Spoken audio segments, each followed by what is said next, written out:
नमस्कार, मैं हूं प्रेम कुमार। प्रणाम इंडिया में आपका बहुत बहुत स्वागत है। हमारे साथ जुड़ चुकी हैं देश की जानी मानी सामाजिक कार्यकर्ता और राजनीतिक विश्लेषक मीनू जैन जी।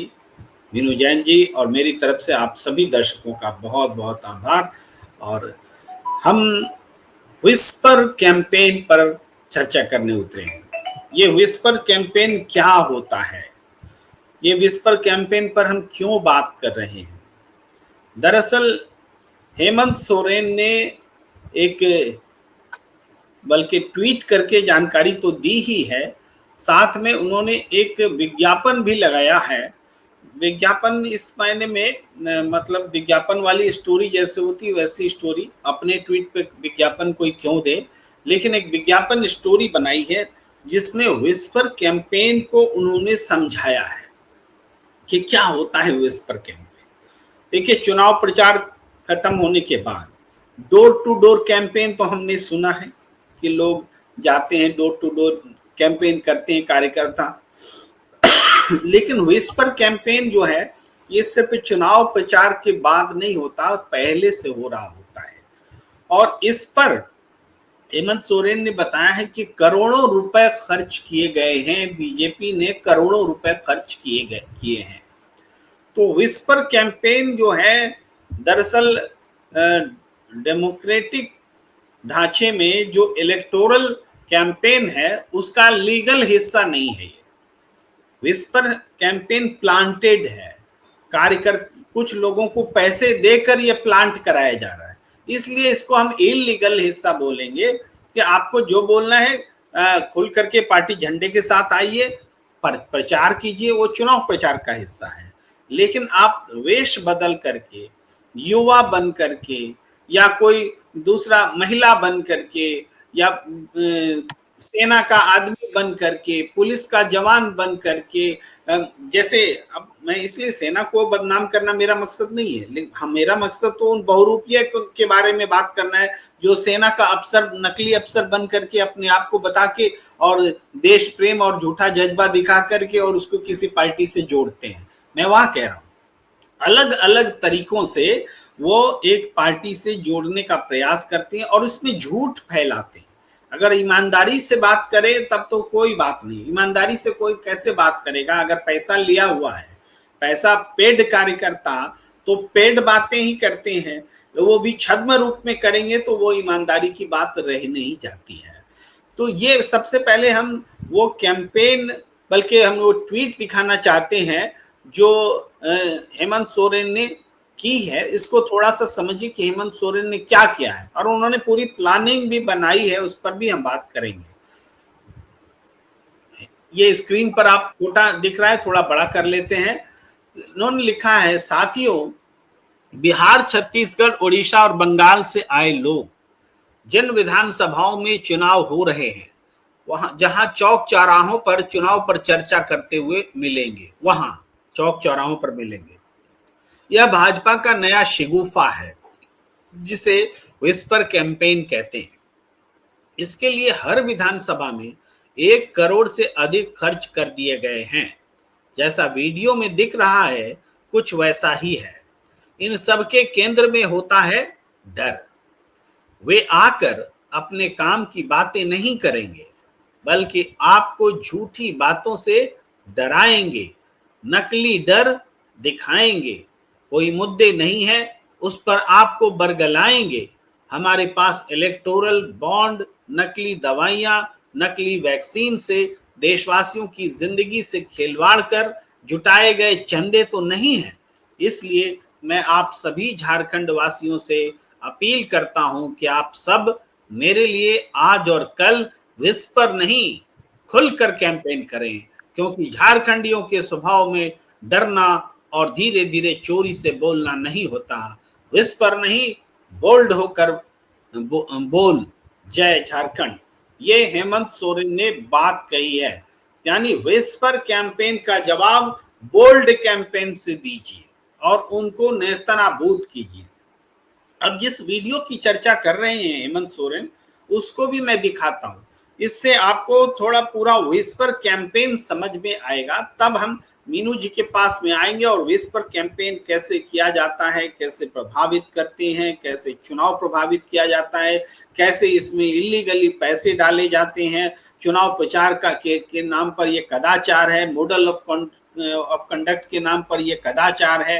तो जब चुनाव आचार संहिता लगी होती है, चुनाव आयोग सब कुछ देख रहा होता है, तो क्या चुनाव आयोग को ये खुफिया रिपोर्टें नहीं मिलती हैं कि व्हिस्पर कैंपेनिंग हो रहा है, शैडो विज्ञापन दिए जा रहे हैं, छोटी अलग नामों से छिप करके विज्ञापन दिए जा रहे हैं। इसके बारे में भी हेमंत सोरेन ने पहले खुलासा किया था कि कैसे सोशल मीडिया के प्लेटफॉर्म पर हेमंत सोरेन को बदनाम करने के लिए बहुत सारे ऐड का एक कैंपेन चलाया गया।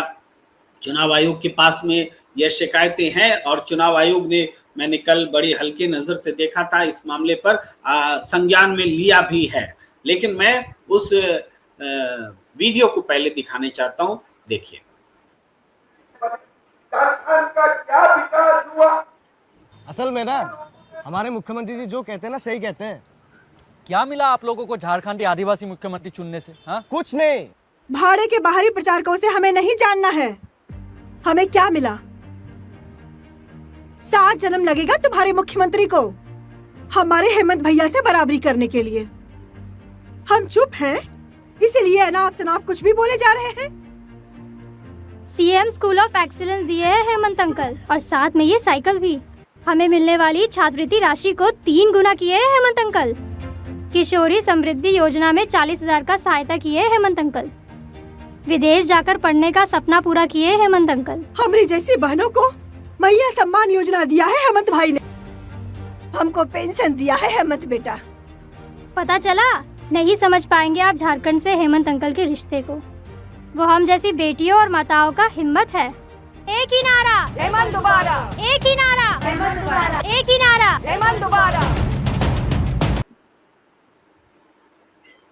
ये विज्ञापन भी है और उसकी काट भी जो व्हिस्पर कैंपेन किए जा रहे हैं, इस पर भी हम बात करेंगे। लेकिन मीनू जी, आपकी प्रतिक्रिया। जी देखिए, हेमंत सोरेन ने जो नाम दिया है व्हिस्पर कैंपेन, सही दिया है, लेकिन उन्होंने बड़े शालीनता के दायरे में दिया है। ये झूठ फैलाओ गैंग का ये काम है। जो जिस तरीके के ये बैठे हैं लोग, इनको इस तरीके के नकली लोगों को उतारना। और आपको ध्यान होगा पिछले साल इन्होंने कौन से राज्य के इलेक्शन थे, उसमें एक फोटो जारी किया और उसमें दिखाया भीड़ वहां कुछ 1000 की थी और इन्होंने दिखाई कई लाखों की भीड़। तो बाद में बताया गया कि कुछ ऐसी टेक्निक है कि जिसमें कुछ आप सरसों के दाने कुछ फैला दीजिए और उनको फोटोग्राफ करिए और फिर उसको वो एक्सटेंड करके पूरा दिखा देते हैं कि देखिए दूर दूर तक सिर ही सिर दिखाई दे रहे हैं। तो ये व्हिस्पर कैंपेन के अलावा ये एक तरह के 1000 तरह के झूठ, फरेब, छल कपट, हर तरह का ये लोग सहारा लेते हैं। ये तो यहाँ पे चुनाव प्रचार में सहारा ले रहे हैं। ये आपको ध्यान होगा, मोदी जी जब 2014 में गुजरात में से प्रधानमंत्री बन के आए थे, तो ये इनकी सभाओं में दिखाया जाता था कि मुस्लिम महिलाएं बहुत बड़ी तादाद में आई हुई हैं। तो एक आध बार तो सबको असर पड़ा कि अरे भाई मोदी जी का तो बड़ा असर है मुसलमानों के ऊपर। बाद में पता चला कि वो पुरुष थे जो बुर्के पहन के रैली में बुलाए गए थे। अगर दर्शकों के पास होंगे पुराने, वो कोई अगर सर्च करे तो गूगल में वो सारे वीडियोस आ जाएंगे। वो जब पोल खुलनी शुरू हुई सोशल मीडिया के ऊपर, क्योंकि तब तक मोदी जी का वर्चस्व था सोशल मीडिया में फैक्ट चेकिंग और इन सब चीजों के ऊपर, और अदर्स मतलब जो विरोध पक्ष के लोग हैं या जो फैक्ट चेकर्स हैं उनके पास इतनी ज्यादा सुविधाएं थी नहीं। तो जब आने लगी तो उसके बाद वो चीज बंद हो गई। तो ये इस तरीके से झूठी चीजें दिखा के, और ये जो बैठे हैं दो, तो आपको लगेगा सुनने वाले को कि हाँ आपने देखा, उन्होंने दिखाया कि वो जो आजू बाजू चाय की गुमटी के ऊपर लोग खड़े हैं तो वो सुन रहे हैं उनकी बात। तो उससे क्या होता है कि जाने अनजाने एक जो मतदाता है उसके ऊपर प्रभाव पड़ता है कि यार चाय की गुमटी भी हम सुन के आए थे, वो लोग बोल रहे थे, क्या मिला हमें। मतलब वो थोड़ी देर के लिए आपका ब्रेन वॉश कर देते हैं वो लोग। और यही समय होता है कि आम मतदाता जो इतना अवेयर नहीं है, ज्यादा जागरूक नहीं है, ना तो अपने अधिकारों के प्रति और ना सच्चाई के प्रति, क्योंकि ना तो अखबार तक उसकी पहुंच है और ना उसको कोई गाइड करने वाला है गाँव में। तो वो लोग इस तरीके के फिर वो इनसे प्रभावित होंगे और जिस दिन वोट का टाइम आता है वो उस पे चले जाते हैं। और विस्पर कैंपेन आपको पता है, लेकिन कई बार विस्पर कैंपेन, कई बार मैसेज जो है वो डिटीरियोरेट हो जाता है, कहा कुछ है और पहुंचता कुछ है लास्ट सुनने वाले के पास। आपने देखा भी होगा चाइनीज विस्पर होता है गेम बच्चों का, तो उसमें बताते हैं एक दूसरे को मैसेज, जो शुरू वाले ने बोला वो 10वें बच्चे तक पहुंचते पहुंचते क्या बन जाता है उस मैसेज का। तो वो एक जो ये इस तरीके की ये जो चल रही है इनकी, ये इनका पुराना कैंपेन है मेरे हिसाब से। तो ये छल कपट कैंपेन है, विस्पर भी नहीं है। झूठ बोलना, हर तरह तरह के नकली बातों के जरिए मतदाताओं को प्रभावित करना। और फिर देखिए प्रधानमंत्री तो खुद झूठ बोलते हैं, उनके पास कैमरा था सन 87 में, डिजिटल कैमरा था, 87 में वो ईमेल का इस्तेमाल कर रहे थे। तो ये इस तरीके की जो आदमी झूठ बोलता है दूसरों को प्रभावित करने के लिए, अब उसमें वो वहां सोच रहे थे कि मैं इतना बड़ा टेक सेवी हूँ, वो दिखाना चाह रहे थे। यहाँ पे जो ये लड़के कर रहे हैं वो सीधे सीधे जो गांव के सामान्य लोग हैं, भोले लोग हैं, जिनका कोई आज की मीडिया के से कोई नाता नहीं है, तो वो यहीं से ऐसी गुमटियों के ऊपर बैठ के अपनी ओपिनियन बनाते हैं कि भाई ऐसे ऐसे बैठे थे दो कार्यकर्ता, बड़ी सही बात बोल रहे थे। तो इसको डेफिनेटली इसको कंडेम करना जरूरी था और बताना भी जरूरी था, मतदाताओं से अपील करना तो समझ में आए। लेकिन वो है कि सोशल मीडिया पे कितने मतदाता हैं वो गुमटी वाले, ये भी एक सोचने वाली बात होगी। इसके लिए वही है कि ग्राउंड के ऊपर बहुत जोर शोर से इस चीज का प्रचार करना चाहिए। जैसे कल कैंपेन ऑफ रहेगा तो डोर टू डोर बताया जाना चाहिए इस तरह चीजों को, इस तरह के बहकावे में ना आए। जी, जो वीडियो हमने आपको दिखलाया, उस वीडियो को देखने के बाद एक दो बातें साफ हैं कि जिस कैंपेन की चर्चा हेमंत सोरेन कर रहे हैं, जो विस्पर कैंपेन है, विस्पर का मतलब कानाफूसी, एक मुंह से दूसरे, माउथ कैंपेनिंग भी बोलते हैं इसको। लेकिन ये विस्पर कैंपेन एक संदेहास्पद तरीके से जो नाम है, इसलिए कि ये पूरा कैंपेन ही संदेहास्पद है, इसलिए ये विस्पर कैंपेन है।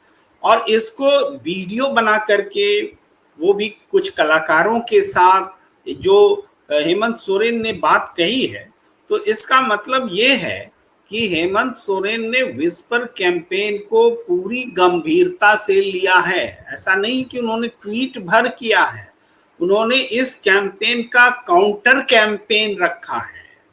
आप समझ रहे हैं बात कितनी गहरी है कि काउंटर कैंपेन रखा है और काउंटर कैंपेन में बताया है कि आपके पास जब ऐसे लोग पहुंचेंगे जो थोड़े बाहरी भी लगेंगे, क्योंकि उन्होंने ये भी कहा है कि झारखंड से सटे हुए जो प्रदेश हैं जैसे बिहार, उड़ीसा, बंगाल, इन सब जगहों से आकर के झारखंड में ऐसे लोग चौक चौराहों पर बैठते हैं और हेमंत सोरेन की सरकार का काला पेंट करते हैं और नरेंद्र मोदी की सरकार और विचार का एक रंगीन पेंट करते हैं। इस तरीके से जो प्रभाव डालने की कोशिश करते हैं, तो उसका मुकाबला कैसे करें।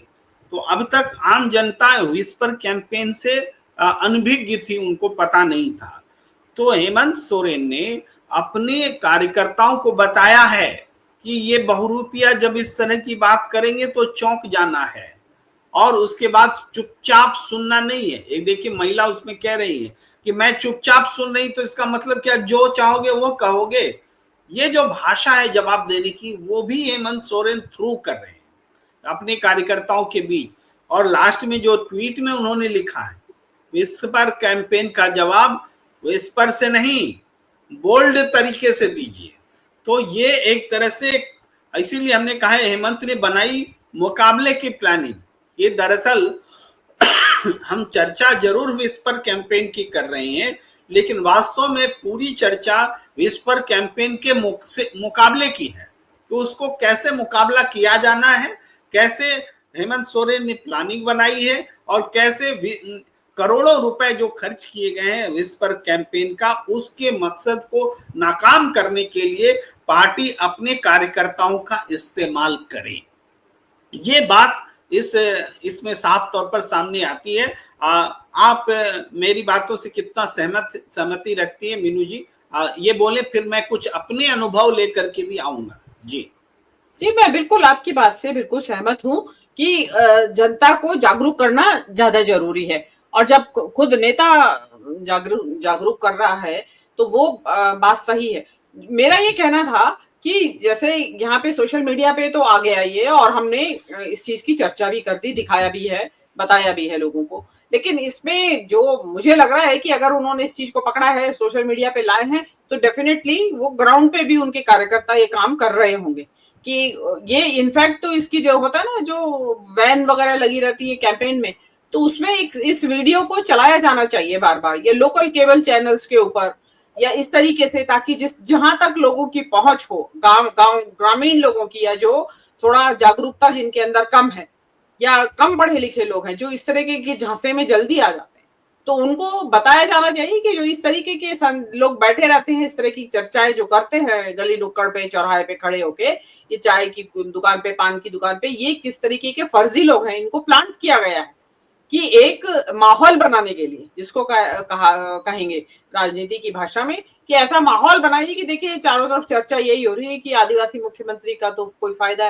है नहीं, और जबकि अब जनता जो है, माहौल इस तरीके का है आजकल, बॉम्बार्डमेंट और जो कहते हैं ना मीडिया का इतना प्रभाव है, या इस तरीके के लोगों का, जल्दी से लोग प्रभावित हो जाते हैं। अब फैक्ट चेक उनके पास तो है नहीं, कोई गांव के लोगों के पास की फैक्ट चेक करे कैसे, तो वो तो उनकी अपनी ही बुद्धि काम आएगी। और देखिए आजकल तो खैर मतदाता बहुत समझदार हो गया है, गांव का हो चाहे शहर का हो, सभी एक बराबरी की समझदारी के साथ वोट दे रहे हैं अभी तो, जिसको अपने हित की चिंता है और जो अपने बुनियादी मुद्दों की जिनको चिंता है, वो सब अपना सोच समझ के वोट दे रहे हैं, वो तो इस विस्पर कैंपेन में आते नहीं है।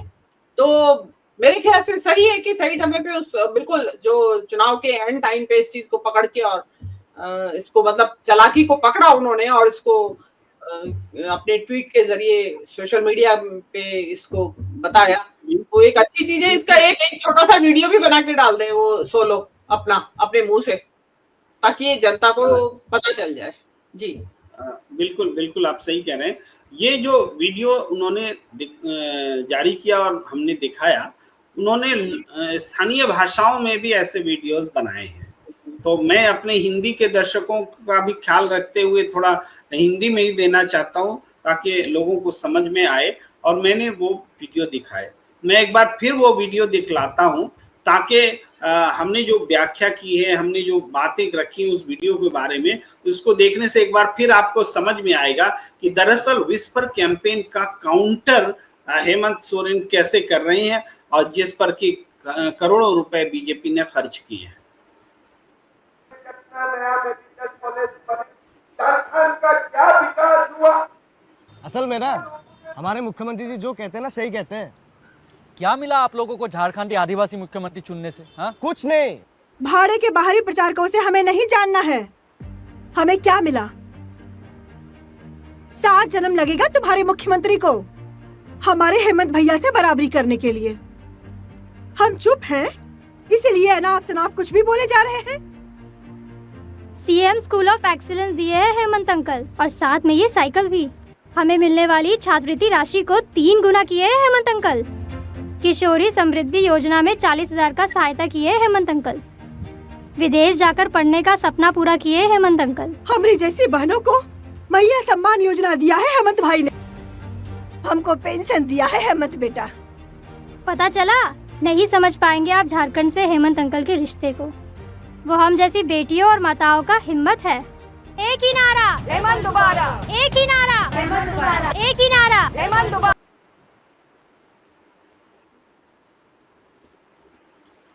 तो मुझे लगता है दोबारा देखने के बाद में ये चीजें और स्पष्ट हुई होंगी कि विस्पर कैंपेन क्या होता है, और इसका प्रतिकार आप जब तक बोलेंगे नहीं, प्रतिकार करेंगे नहीं, तब तक विस्पर कैंपेन ही हावी होता जाएगा। मैंने कहा था कि थोड़े मैं कुछ अपने अनुभवों से भी बातें बताऊंगा। देखिए, टेलीविजन चैनल में बहुत सारे शोज ऐसे होते हैं जो कि पब्लिक के बीच में होते हैं।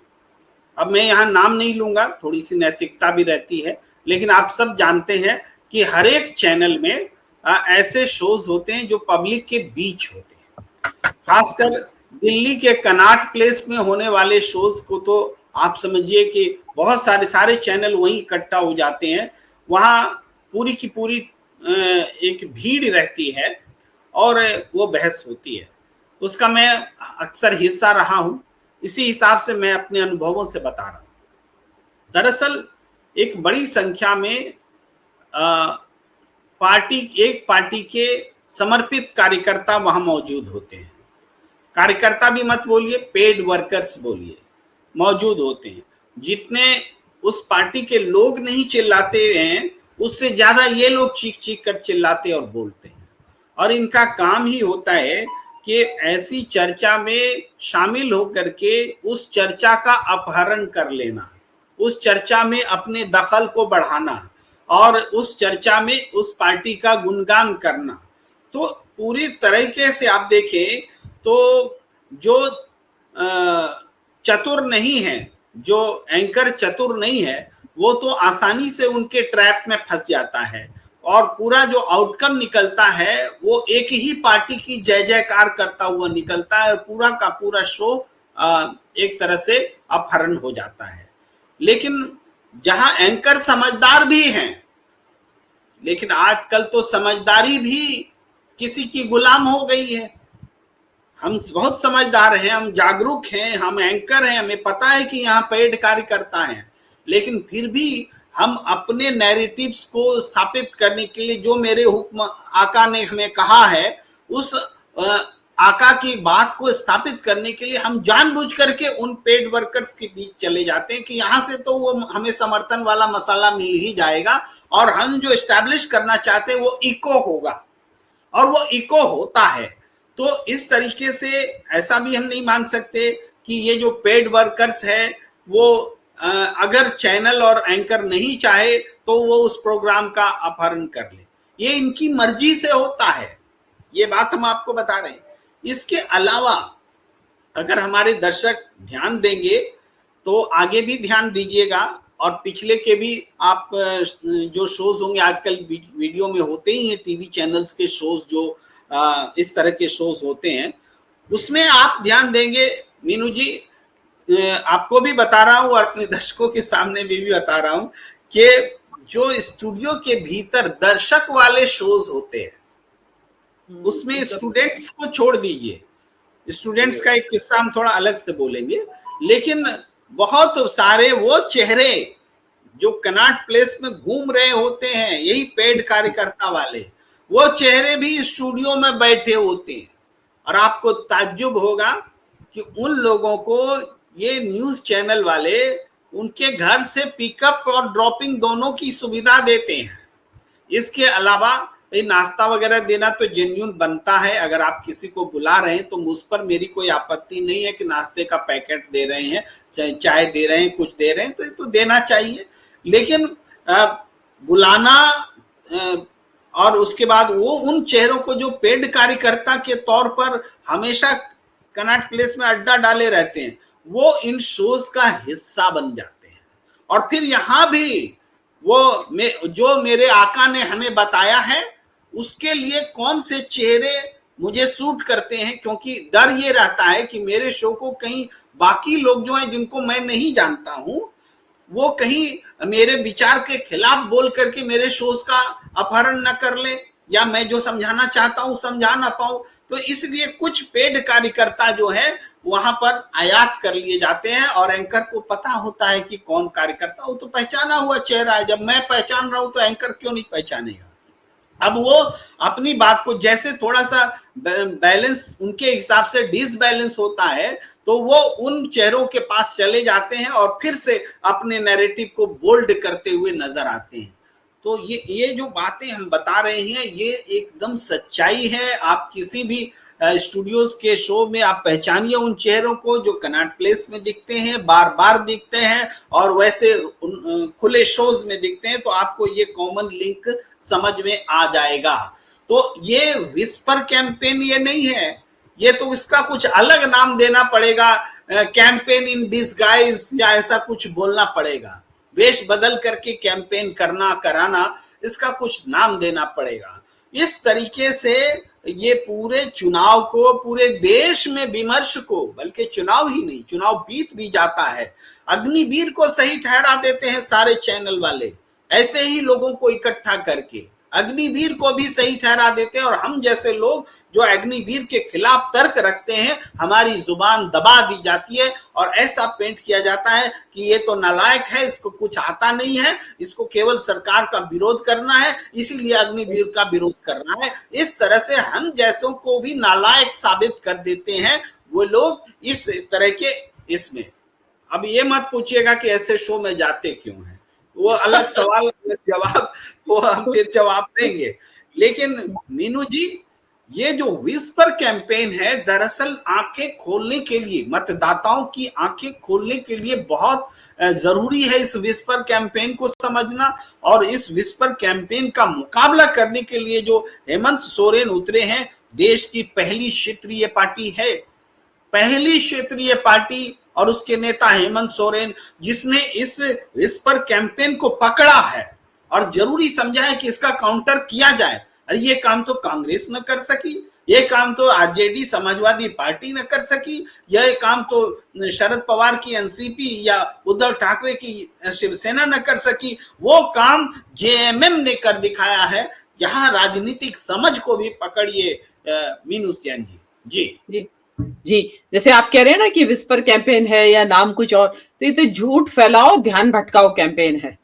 तो ये चल रहा है। इन लोगों का क्या होता है कि इनके लिए जो जिस तरीके की राजनीति में, निचले स्तर की राजनीति, वो शब्दों में हो, इनके व्यवहार में हो, चाल चलन में हो, इनको पता है कि वो तो कुछ करने वाला है नहीं चुनाव आयोग। तो जो मर्जी जिस तरीके का झूठ फैलाओ, जिस तरीके की बातें फैलाओ, कोई कुछ नहीं, काटो बांटो चाहे काटो, कुछ भी करो, इनका कुछ बिगड़ने वाला है नहीं, बाल बांका होने वाला नहीं, खरीद रखा है चुनाव, इनका चरण चाकर बना हुआ है चुनाव आयोग। तो जो ये कह देते हैं उसके हिसाब से चुनाव आयोग अपने डिसीजंस देता है, और जिस चीज का संज्ञान लेना उसका लेता है, जिसका नहीं लेना उसका नहीं लेता। तो अब तो ये चीज यहाँ पे चल रही है। और आप तो ये कह रहे हैं कि इन्होंने यहाँ ये ध्यान भटकाओ और झूठ फैलाओ कैंपेन के लिए किस तरीके से लोग बैठा रखे। मोदी जी के साथ विदेश जाते थे 200 लोगों का ट्रूप, वो भी बाद में खुली बात। शुरू में जब मेडिसिन स्क्वायर और वहां पे सभाएं हुई तो लोग बोल रहे हैं अरे भाई बहुत, ये तो क्या बात है, ये क्या मोदी के नारे लग रहे हैं, अरे कितने लोग, क्या ये वो।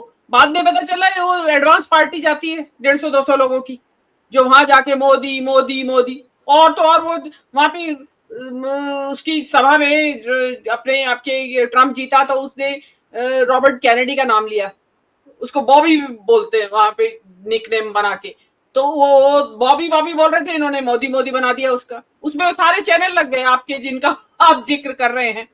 तो ये चीज, ये तो, और ये बिल्कुल होता है। आप देखेंगे कि जैसे आप पैनलिस्ट भी बैठे होंगे उस चैनल पे, तो जैसे कोई विरोध पक्ष का पैनलिस्ट होगा, उसकी हुटिंग देखा आपने किस तरीके से करते हैं वो लोग, जो किराए के भाड़े के लोग आए हुए होते हैं, वो इसीलिए बुलाए गए होते हैं कि विपक्ष का जो प्रवक्ता है वो डिस्करेज हो जाए या अपने मुद्दों से भटक जाए, घबरा जाए।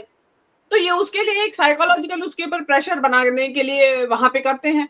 तो ये तो जब नेता ऊपर से आ रही है प्रेम जी, ये तो सारी चीजें निकल के, ये तो बताया जाता होगा उनको तरीके से कि क्या करना है, क्योंकि मोदी जी सब चीज बताते हैं। मैं आपको अभी एक लेटेस्ट बताती हूँ।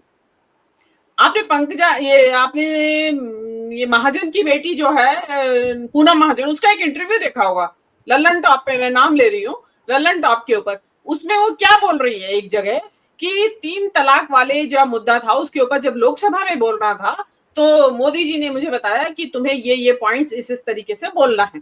मतलब मोदी जी लोकसभा में, जो इससे ये सिद्ध होता है कि मोदी जी लोकसभा में जो भाषण देते हैं ना, उनकी पार्टी के लोग उसके पॉइंटर्स भी मोदी जी बना के देते हैं कि आपको क्या बोलना है और कैसे, वो सामने बैठा के इसका मतलब बाकायदा ट्रेनिंग करते हैं। इतना खलियर है इस देश का प्रधानमंत्री कि उसको अपने जो सांसद हैं उनको ये भी बताने की फुर्सत है कि आपको 3 तलाक वाले मुद्दे पे एज ए बीजेपी सांसद आपको बोलना क्या है। तो वो बता रही थी अपने, उसको ये आइडिया ही नहीं था कि मैं क्या बोल रही हूँ, जो वो बोल गई। उसको आप देखिएगा उसके अंदर वो बता रही है।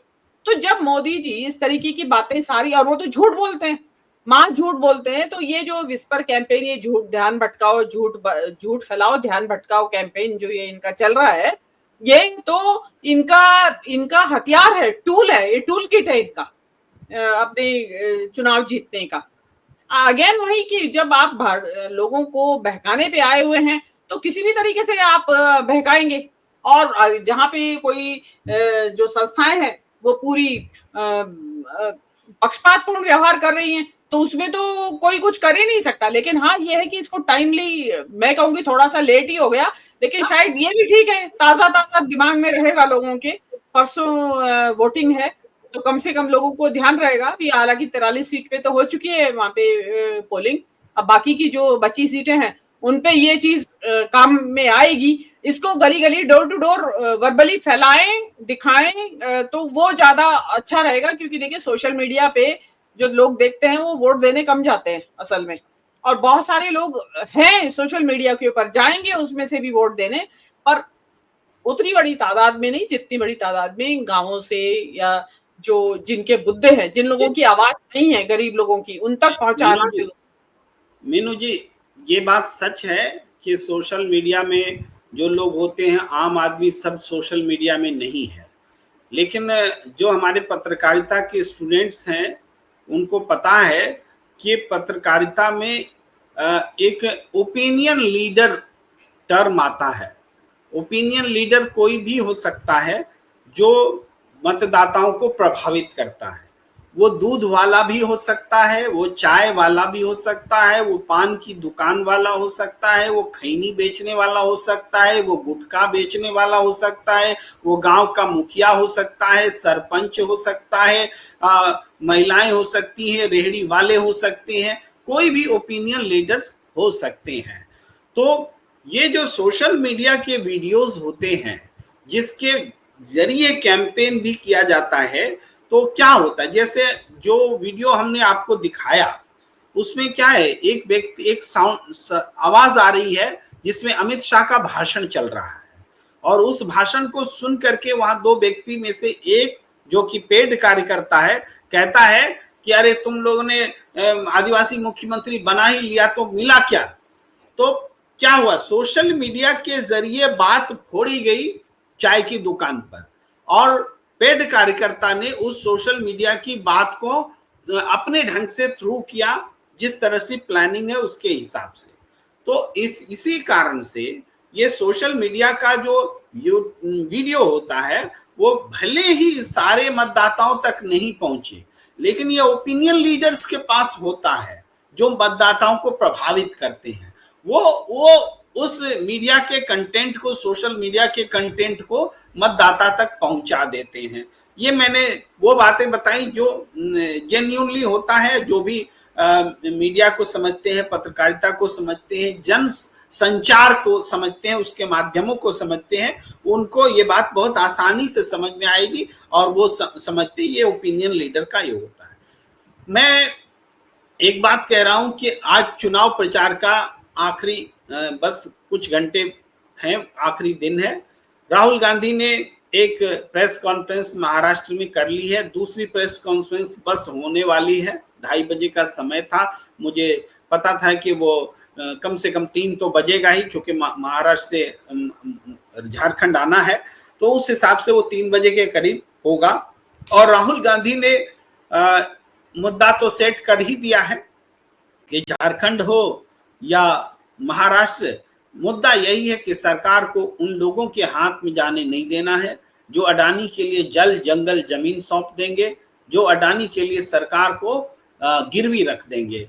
यही मुद्दा मोटे तौर पर है। उसको अभी हम चूंकि प्रेस कॉन्फ्रेंस वाले विषय पर और राहुल गांधी के कंटेंट पर नहीं है, हम दूसरी बात चर्चा कर रहे हैं, इसलिए वापस उस विषय पर आते हैं। लेकिन एक प्रतिक्रिया है मराठी में, आप थोड़ा पढ़ समझा दीजिए मीनू जी। मवियाच्या सभेतल आजच्या उद्धव ठाकरेंचे भाषण मुंबई जिंकू शकेल का? अब मुझे मालूम नहीं है, ये कह रहे हैं कि महाविकास आघाड़ी की जो सभा आज हुई है उसमें उद्धव ठाकरे का जो भाषण है उससे मुंबई जीती जा सकती है क्या? अब मुझे ये नहीं पता है कि उद्धव ठाकरे की सभा क्या हुई है और उसमें क्या भाषण दिया है, इसलिए मैं तो इस बारे में जी जी तुम्हाला काय वाटत, आपको क्या लगता देखिए, है? उद्धव ठाकरे ने जो भाषण दिया है उसने उसका सबसे महत्वपूर्ण बिंदु यही है कि हमारी सरकार बनते ही धारावी प्रोजेक्ट को जो रद्द किया जाएगा, ये है। अब इसके दो पहलू हैं। एक पहलू धारावी को अडानी से के हाथों सौंपना, और दूसरा पहलू धारावी का जो प्रोजेक्ट है जिससे स्थानीय लोग लाभान्वित होंगे। तो प्रश्न उठता है कि स्थानीय लोगों को जो लाभ होना है वो भी खत्म हो जाएगा। ये प्रश्न राहुल गांधी के सामने भी रखा गया था। तो राहुल गांधी ने कहा कि स्टेक होल्डर्स को लेकर के हम बात करेंगे और उसके बाद तय होगा कि प्रोजेक्ट कैसे बनेगा और कैसे काम होगा, लेकिन ये प्रोजेक्ट तो रद्द होगा, जैसा कि ये कहा गया। ये मोटे तौर पर उस भाषण की जहां तक बात है उसकी सबसे महत्वपूर्ण बात यही है जो आज बहुत चर्चा में है। जी मीनू जी, अब लौटते हैं उसी कैंपेन पर, मोड ऑफ कैंपेन पर, जबकि औपचारिक कैंपेन जो है पॉलिटिकल इलेक्टोरल वो शाम 5 बजे खत्म हो रहा है। तो उसके बाद अब ये विस्पर कैंपेन और काउंटर विस्पर कैंपेन की जो लड़ाई है उस पर आप बोले ये कितना प्रभावशाली और कितना असरदायक असरकारक हो सकता है? देखिए, असर तो बिल्कुल सीधा सीधा है। जो लोग देख रहे हैं, जैसा आपके जो चैनल्स पे जो झारखंड के जो प्रोग्राम्स आ रहे हैं लगातार, उन पे जो दर्शकों की संख्या है आपके चैनल्स पे भी और उस चैनल पे भी, तो उससे ये तो पता चलता है कि झारखंड के लोग देख रहे हैं इन चैनल्स को।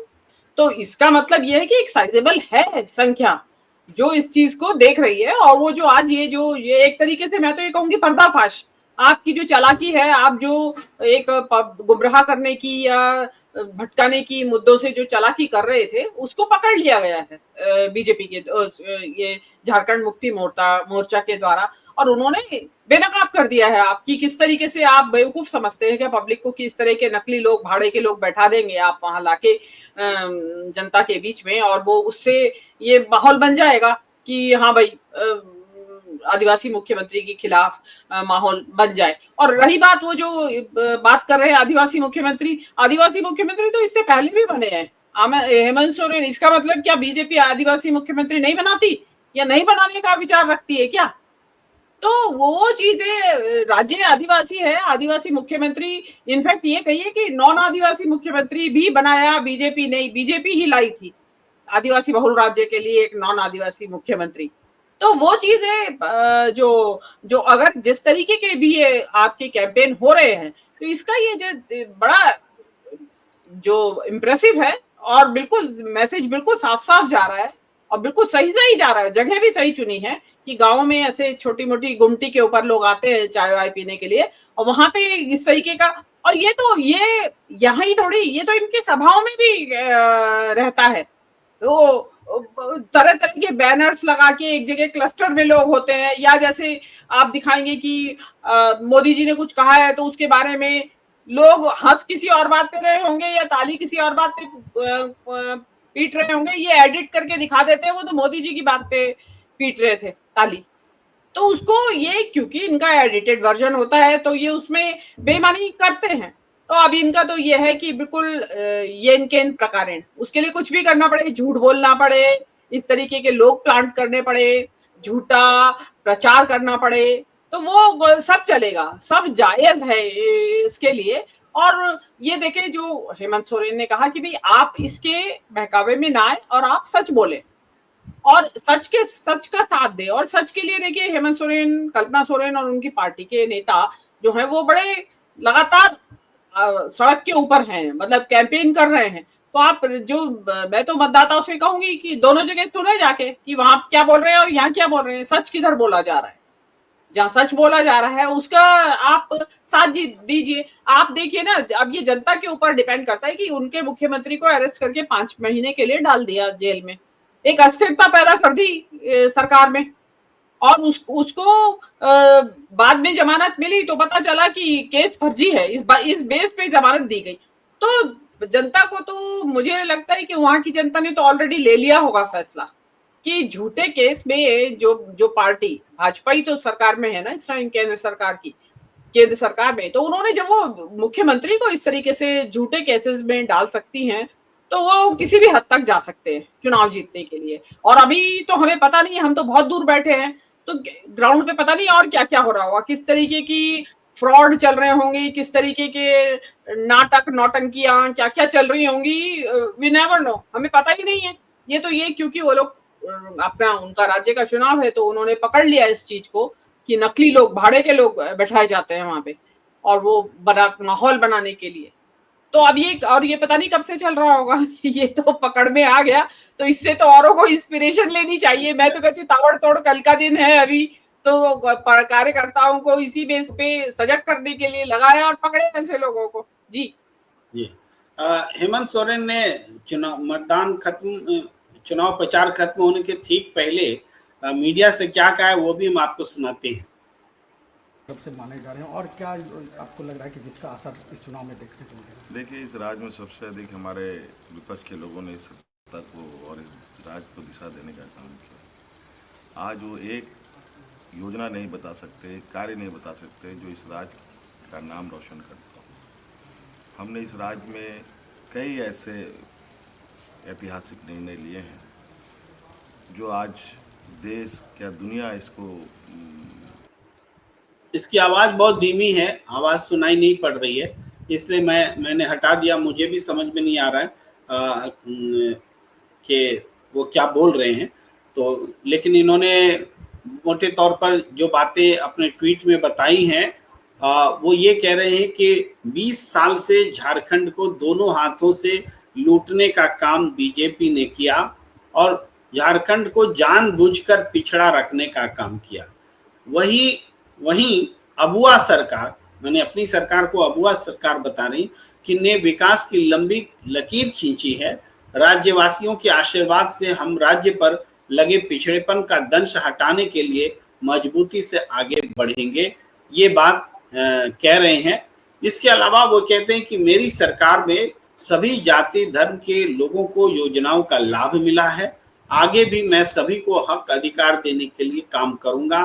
वहीं भाजपा सिर्फ समाज को तोड़ने का काम करती है, ये बातें कह रहे हैं हेमंत सोरेन।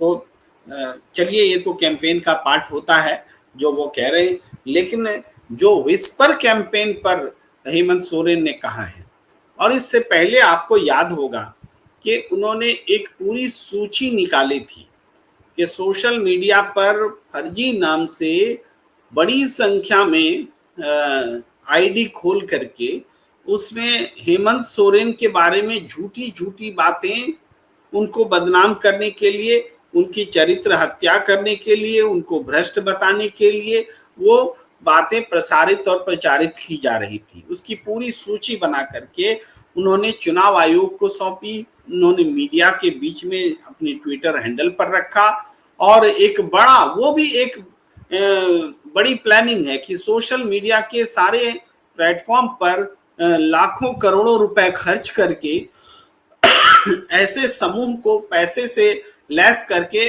उससे खिलाफ में प्रचार कराइए ताकि लोगों के सामने गलत और मिथ्या बातें पहुंचे और हेमंत सोरेन बदनाम हो जाए। हेमंत सोरेन को पता भी नहीं चलेगा कि उनके बारे में जनता ने क्या धारणा बना ली, और इस तरह का कैंपेन चला दीजिए और हेमंत सोरेन जब हार जाएंगे तो सोचेंगे हमने तो सब अच्छा काम किया, खराब क्या हुआ, जनता तो उनको गाली दे रही होगी। इस मकसद के साथ ये कैंपेन चलाया गया।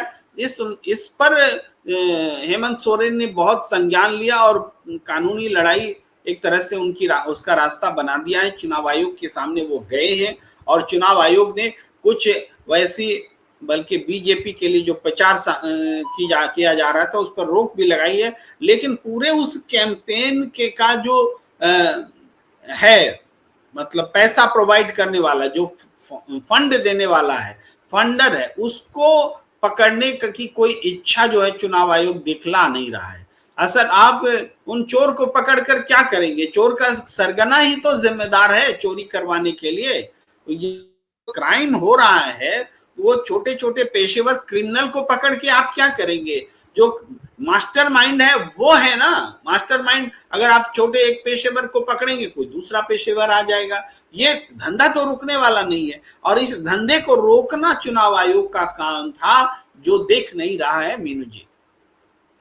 जी बिल्कुल, देखिए चुनाव आयोग तो संज्ञान लेगा भी नहीं, आप कितनी भी प्रूफ के साथ शिकायत कर दीजिए, और जब लेगा तो जब तक चुनाव हो चुका होगा, जब तो वो कहेंगे जी नोटिस जारी किया गया है, नोटिस भी मुख्यमंत्री जो विपक्ष के जो नेता हैं उनको नहीं जारी किया जाएगा, पता चला भाजपा के अध्यक्ष को किया गया है जो नोटिस जारी, तो वो पता नहीं जो जो सिस्टम है वो तो हर तरीके से साथ में जा रहा है। अब जैसे क्या हुआ था कि उद्धव ठाकरे का बैग चेक हुआ सबसे पहले, वो तो उसकी उद्धव ठाकरे ने बहुत शोर मचाया, हल्ला मचाया, वीडियो रिकॉर्डिंग की, उसके बाद उसने चैलेंज किया जब कि भाई आप उनका भी चेक करिए, फला का भी करिए, तो सबसे पहले किसका नंबर आया? गडकरी का।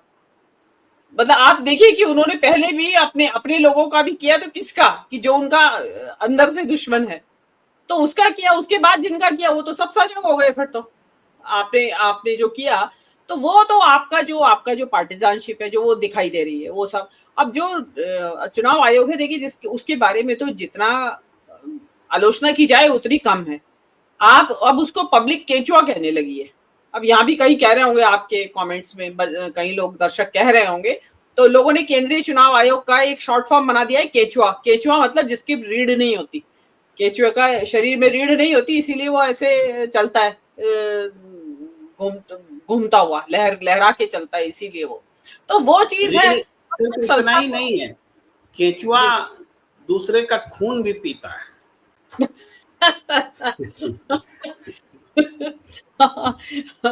तो देखिए, जबकि किसान का वो होता है मित्र, लेकिन क्योंकि आपने जो चुनाव आयोग से उम्मीद की जाती है, मतलब आप एक साफ दिखाई दे रहा है कि आप पूरी तरीके से झुके हुए हैं पार्टी के पक्ष में। मतलब जो और आप देखिए ना, याद होगा आपको हरियाणा चुनाव के बाद कांग्रेस ने जो आरोप लगाए, उनको शिकायतें की, तो उसका कैसे जवाब दिया चुनाव आयोग ने। मतलब जैसे कि किसी राजनीतिक दल की तरफ से दूसरे राजनीतिक दल को जवाब दिया जा रहा हो, इस तरीके की उनकी भाषा थी। उनकी प्रोफेशनलिज्म था ही नहीं भाषा के अंदर कि भाई आप इनका संज्ञान दिया जाएगा या किया जाएगा और आपको अवगत कराया जाएगा हमारी फाइंडिंग्स से जो हमारा निकलेगा। उसके बजाय वो तू तड़ाक कर रहे हैं विपक्ष के साथ।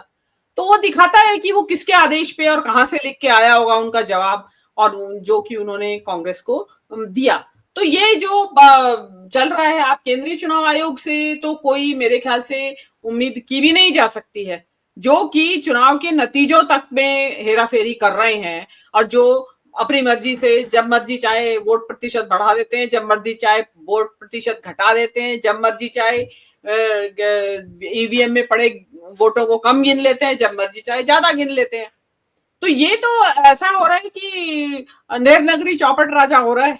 राजा भी चौपट है, तंजानिया घूम रहे हैं आराम से। आप ये देखिए, मोदी जी जिनको इतना शौक चुनाव आयोग का, चुनावों का, रैली संबोधित करने का, उनको अब पता चल गया है कि अब किसी को रस नहीं रहा मोदी जी में, ना कोई सुनना चाहता है अब आपकी झूठी बातें, तो इसलिए घूमने चले गए। नहीं तो मोदी जी की मजाल है, मोदी जी तो इस हिसाब से रखवाते चुनाव कि पूरा मैं प्रोग्राम निपटा लूंगा, जब उसके बाद रखूंगा चुनाव।